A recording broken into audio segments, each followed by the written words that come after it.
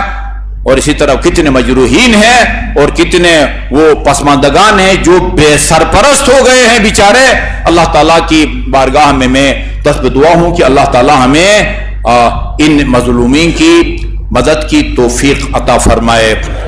البتہ وہ طریقہ کار کے بارے میں پھر وہ سوچے جا سکتا ہے، یعنی ہمارے پیش نظر ہمارے پاس ایسے افراد کے رابطے موجود ہیں جو معتبر ہیں، مستند ہیں، وہ اور 100% قابل وثوق اور اعتبار ہیں۔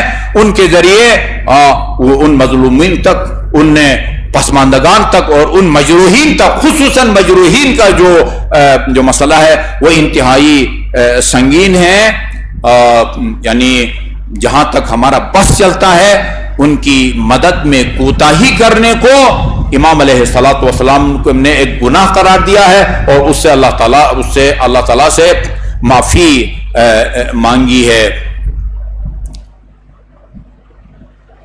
اور میں آخر میں عرض کروں،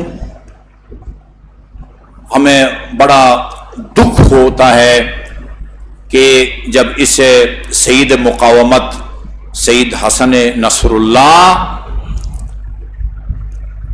آپ اس شہید مرحوم کے یعنی بیانات کو سنیں، ان کے خطبوں کو سنیں۔ مجھے ان کے خطبوں کو سن کے وہ شہید محمد باقر صدر کا ایک جملہ یاد آیا جو انہوں نے امام خمینی رحمت اللہ علیہ کے بارے میں کہا تھا۔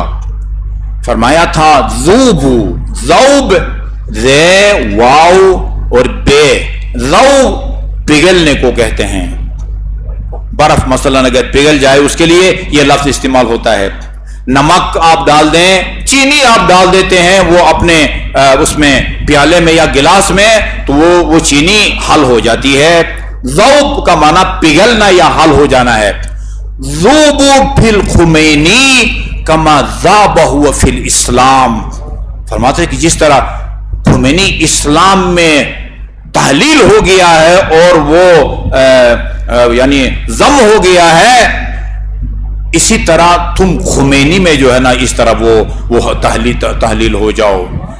یہ حسن نصر اللہ رضوان اللہ تعالی علیہ ان کے خطبوں میں سنیں، وہ حسینیت میں ڈوبے ہوئے تھے یہ بندے خدا۔ ان کے تمام خطبوں کو آپ دیکھیں، ان کی تمام تحریک کا محور امام حسین علیہ الصلوۃ والسلام کے وہ خطبات تھے۔ امام حسین کے وہ خطبات ہیں کہ جنہوں نے یعنی اس تنظیم کو، حزب اللہ کو میدان عمل میں ہر وقت شہادت کے لیے آمادہ اور تیار کیا ہوا تھا۔ خود ان کو بھی اور پورے لبنان کے مجاہدین کو اور خصوصاً حزب اللہ کو امام حسین علیہ الصلوۃ والسلام۔ اما ترون ان الحق، یہ نعرے ہیں دنیا کے تمام حریت پسندوں کے لیے امام علیہ الصلوۃ والسلام کے۔ یہ میں نے پڑھا ہے، وہ گاندھی نے وہ اپنے ایک سیاسی جلسے میں یہ کہا تھا کہ اگر تم یہ چاہتے ہو کہ تمہارا ملک مستحکم ہو اور تمہارا ملک کامیاب ہو تو وہ حریت پسندوں کی امام حسین علیہ الصلوۃ والسلام کے نقش قدم پر چلو، جو خدا کو بھی نہیں مانتا، رسول کو بھی نہیں مانتا، اور ان کو امام کو حریت پسندوں کا وہ امام مانتا ہے۔ یہ شخص حسینیت کے اندر ڈوبے ہوئے تھے، حسینیت کے اندر تحلیل ہو گئے تھے، اور دنیا کو پھر یہ درس دیا ہے، درس شجاعت کا اور قربانی کا اور دلیری کا درس دے کے گیا ہے۔ اللہ تعالیٰ اس کو شہدائے کربلا کے ساتھ اور ان کے ساتھیوں کو شہدائے کربلا کے ساتھ محشور فرمائے، مجروحوں کو شفائے کامل اور عاجل عطا فرمائے، اور ہم سب کو اس حوالے سے اپنی مقدور بھر ذمہ داریوں کو پورا کرنے کی توفیق عطا فرمائے۔